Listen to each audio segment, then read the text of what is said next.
So many challenges too in the field, as we need help from the government. One, the equipments we use in plowing and other things, we don't have.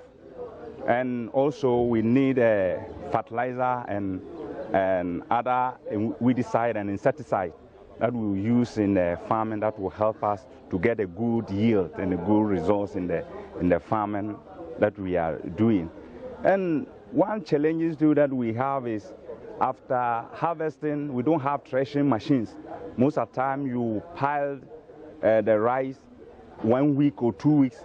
The time you thresh, everything has changed. The rice, you will not get the quality that you will get as early that you harvest. So we need machines that will help us to farm. So if government can help us bring down threshing machines, or even if we have rice harvesters, it will help. It will go a long way to help us in our farming, so that we can get the good result that the government needs. Now that he has brought what do you say, planting for food and jobs in the country. This will help him for the initiative that he has implemented to get a good results that we need in the country. Briefly, what we are looking at is the current demand for rice in the country is estimated around 1 million metric tons. Now, out of these 1 million metric tons, the country produces around 42%. So that means the rest of the rice is imported from countries like Vietnam, Thailand, Pakistan, and then the United States of America. Now, we will have to increase production to be able to bridge the gap between what we consume and what we produce. So a number of programs are in place to be able to increase production. Notable amongst them is the Planting for Food and Jobs, where farmers are giving improved seeds, are giving recommended fertilizers, are giving extension services. And then the marketing, there's also a marketing component where whatever is produced is taken up. Then we also have the e-agric platform, where all the farmers that we are working on are put on, so that it will be easier to monitor the progress that is being made in that sector. So a number of programs. We also have partners like the Japanese government through JICA. We also have the Korean government through KWAICA. We have the German government through GIZ. And then we also have a number of international financial institutions, the World Bank, African Development Bank, and then IFAD. All are supporting the country to be able to increase rice production, to bridge the gap. And don't forget that the amount of money, hundreds of millions of dollars, that is being used to import rice. If we are able to produce enough of the rice locally, this issue about the cedi depreciating against the dollar will be arrested, and we will have the local currency doing very well, because we will not spend too much money to import the rice into the country. Okay. Now, government have highly subsidized the seeds. That is, now farmers are being asked to pay 2 cedis per kilogram for the OPV, and then 3 cedis per kilogram for the hybrid seeds. So in this way, it is going to increase the adoption of seeds by farmers, adoption of improved varieties and hybrids by farmers. And this will go a long way to increase productivity in the country. Okay, so regards to the seed acquisition, the major challenge we found about the seed acquisition is the qualities that we have on the markets, and the source where it is coming from. We have a lot of mixed seeds. Apart from mixed seeds, we have diseased ones. So sometimes when a farmer gets access to that seed and is not able to identify the off types before even nesting the seed, it becomes a challenge. So what we are saying is that the researchers should be able to ensure that what they are giving to us is the true type. For instance, we have Jasmine 85 on the market now. You go to Sari, what we are buying from Sari as Jasmine 85 is totally different from what we are getting to CRI as Jasmine 85, because of different ecology. So what we are saying is that they should improve upon the quality of the seed they are giving to us as foundation seeds, so that when we produce the certified seeds, the end user will also not have problem with it. What we are doing in the rice sector we've subscribed to CEPRISA. This is Continental Investment Plan for Rice Self-Sufficiency in Sub-Saharan Africa.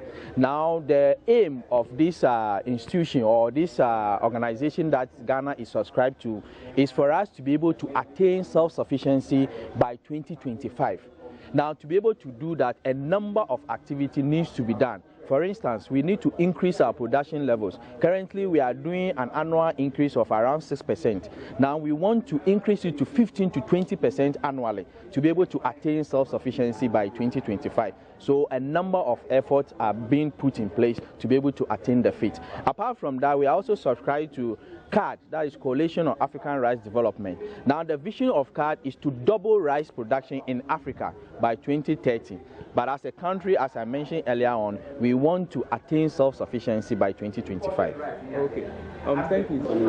In the rice value chain, we have a sort of concrete value chain from the researcher, producer, then it comes to the farmer, then the miller, then it goes to the consumer. But now, it's like they are introducing another segment into the value chain, which is the entrepreneur, seed entrepreneur.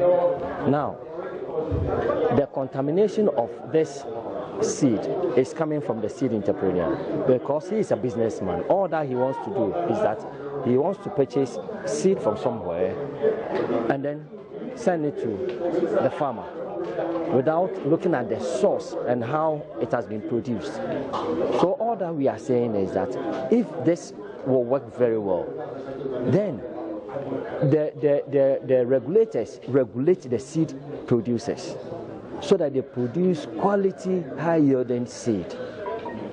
Then if the entrepreneur wants to buy, he should buy from the producer and not from any other source.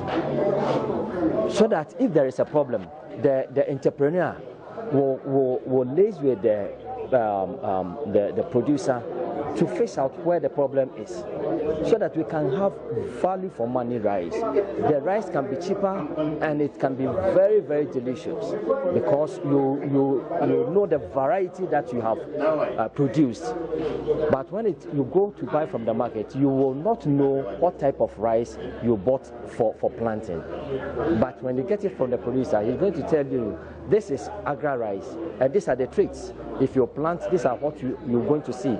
So that if there are other off types, you can easily see. So our problem is how to work on the value chain properly so that it can work. Then rice can become what we want it to become. Yes, with the pest and disease control, it is time we agronomists advise farmers to adopt the preventive ways of controlling pests than to wait and see the pests and the diseases attacking the field before we try all desperate measures to control. So there are certain chemicals that when you use, or pesticides, when you use onto your farm, it prevents the diseases and the pests right from the beginning from even occurring later.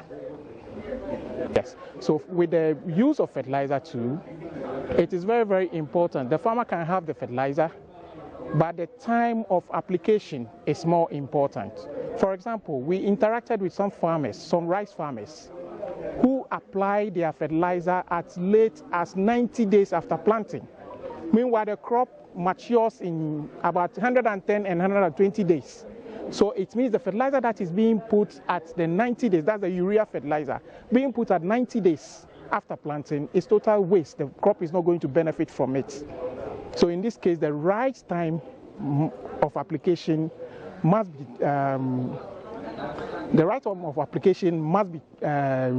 farmers must be trained on the right time of application of fertilizers. Poor farmer orientation on farming as a business. Most farmers have this mindset that agriculture should be financed by the government because we are providing food to feed the population. And because of that, they don't see it as their personal businesses. At this time around, there should be education or orientation to these farmers to see the farming as a business. So there should be orientation on farming as a business. Also, farmers should be exposed to well-accomplished farmers. We are talking about people who have made it within the within farming. So they should be exposed to them to serve as a motivation for them to also reach higher levels. And there should also be a strong linkage among the farmers, extension officers, and researchers. So what we had here is we are having here is a value chain workshop for all the actors along the rice value chain. Okay, so we have researchers who are rice scientists, we have farmers, we have traders, we have agro dealers, we even have bankers, we even have some donor partners with us. So we have all come together as stakeholders in the domestic rice industry, okay, to discuss the constraints in the industry, because we all know that we eat a lot of rice in the country, but we still import 60% of our needs, whilst we have the land to be able to produce enough rice for everybody. So we are thinking about the constraints in the industry. We will proffer solutions, and then afterwards we will issue policy brief to the ministry. We will also issue a communique, and then the actors here will also work together as a group to help achieve rice self-sufficiency. Government considers agriculture as a key sector and has recently unveiled flagship programs with the aim of increasing productivity and also creating jobs. For instance, fertilizer has been subsidized for farmers and some assisted with farm inputs. But there's more to explore as far as mechanizing agriculture is concerned. At Adaiso in the eastern region, I meet this 28-year-old drone pilot. I'm Kluche. I'm a drone pilot. I've been flying the drone for like 2 years now. Valentine graduated with a bachelor's degree in graphic designing. He had no background in agriculture. I once worked with UNICEF. They introduced me to Aquamea, and Aquamea is a drone company for agro. So when I joined, it was about agriculture. But I did Bachelor of Arts when I was in university. I completed university in 2016, and I had no idea about agriculture. But today, he travels all around the country providing services to farmers. And just this morning, I'm leaving from Tamale, and I came here this morning. I'll be going back to Tumu to go and continue my job there. Thanks to Aquamea, it has really saved me a lot. Today, I meet him at Bomat Farms at Adaiso. He demonstrates how the drone works.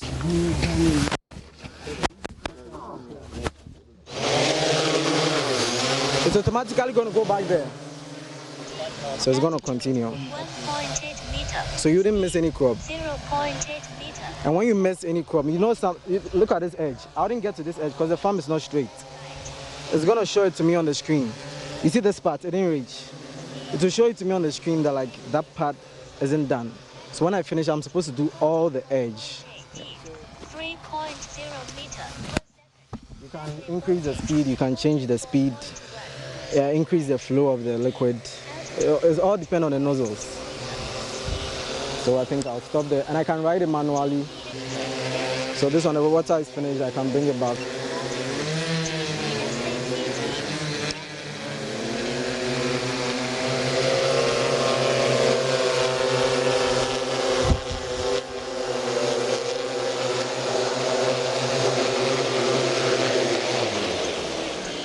Managing Director of Aquamea and CEO of Qualicel tells JoyNews, even though they have been operating for only 7 months, business has been good.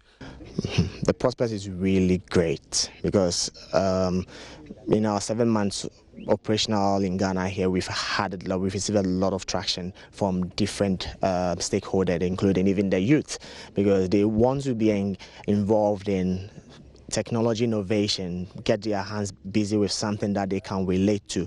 And with the drones, we employ them in our assembly units to assemble the drones, and we also train the pilots to be drone pilots. They get their certification and they go out there to also spray the farms off and impact the life of the smallholder farmers. Zion Gate is another drone technology company that is providing service to farmers for 50 cedis per hectare. Their drone is able to profile your soil and provide solutions. Bernard Asel tells us more. We fly the drone there, then within the next 3 hours, we produce the analysis for them. Then we try to interpret the result because the farmers don't understand these analysis. So we try to do the interpretation for them. Then we give them the necessary guidance. Then they go to the field and do all the necessary stuff that they have to do. We've been able to map so many farms in Central region and Ashanti region, for instance. We've been able to map maize farms. We've been able to map cocoa farms and stuff. Farm manager for Beaumont Farms, Daniel Ahiro, said the technology has cut down their cost of production. Technology last year, and we think the result was good. And so we have plans of scaling it up. But we believe it is one of the best ways to try and improve on farming in Ghana. Meanwhile, Chief Executive of Cosmos Energy, George Sapon, says his outfit is ready to partner more with government to maximize results in the Planting for Food and Jobs program. We have soil solution. When the farmer is actually plowing, they can tell that this soil that I have is good for this product. So we are actually in partner. We are collaborating with the government. This is a success. It's a success that is for all Ghanaians. So as Ghana prepares to host this year's African Green Revolution Forum, perhaps the mass production of such drones and leveraging on digital transformation to drive sustainable food systems must be considered by government and key stakeholders. The two-day event reviews research and development activities of the Soil Research Institute of the Council for Scientific and Industrial Research in the last year and also plans successful implementation of this year's activities. The session, which will be held annually, allows scientists to share ideas with their colleagues on current and proposed research projects. Director of Soil Research Institute, Dr. Mohammed Buri, is positive these projects will enhance productivity on farms. I would want to tell farmers that they should try as much as possible to adopt improved soil management technologies, because that is the only way we can guarantee our yields and sustain productivity. And to policymakers and all those who take decisions, soil management practices are very key if most of our agricultural programs or activities are to succeed. When we forget the soil and then the soil is left unattended to, it might come to a point where production levels are going to fall below what we can recover. And that is at the point where we will not want to get to, because when you destroy the soil, then you destroy life. Meanwhile, the Ashanti Regional Agric Directorate has implored scientists to collaborate with the Directorate in developing research projects. Regional Director Reverend John Edu reviews under a new project called Modernization of Agriculture, funds have been allocated for new studies for enhanced productivity. He believes agricultural modernization drives are the way to go in the face of growing food insecurity due to climate change threats. Currently we are being supported by the MAG, Modernization of Agric. And Modernization of Agric has different components. And we have a component for the research, and it is being pushed to the CSRI. Yes, so I think the organizers should link up with the CSRI national office, because MAG, as I said, is supporting the department, is supporting research through the CSRI. So, meanwhile, some of these research and technologies are already contributing significantly to some government flagship projects like Planting for Food and Jobs. Prince Apia reporting. Nelsinsu said Africa has seen unprecedented growth and adoption of digital technologies and has an opportunity to leapfrog the agricultural transformation trajectory of the past. He explained the choice of Ghana as host of this year's forum. Ghana is a very important country for AGRA. AGRA has been created by Kofi Annan just after his tenure as UN Secretary General. And in 2010, Accra, for the first time, hosted the first forum. So in a sense, it's just coming back home to be in Ghana. But in the meantime, the home has changed. You see dramatic progress in terms of agriculture efficiency and performance and yield, and structured policies in terms of agriculture. So it's a perfect host country. In a sense, in Africa, sub-Saharan Africa, agriculture is so important that it is the key for youth employment, and it is the key for reducing poverty. If you want inclusive growth, you have to focus far more on agriculture. A few countries are emblematic of that. Ghana is one of them. Rwanda. So you have every reason to invite people to think about this priority in a country where the priority exists in kind, concretely. Mr. Sinso, who is also the former Prime Minister for Benin, noted private investment in agriculture must show up. So before the beginning of the years 2000, private sector was not in the nucleus, in the core of the public policies. So the governments have now to consider that small farmers are the private sector. Informal sector is a private sector which has to be respected even if it's informal.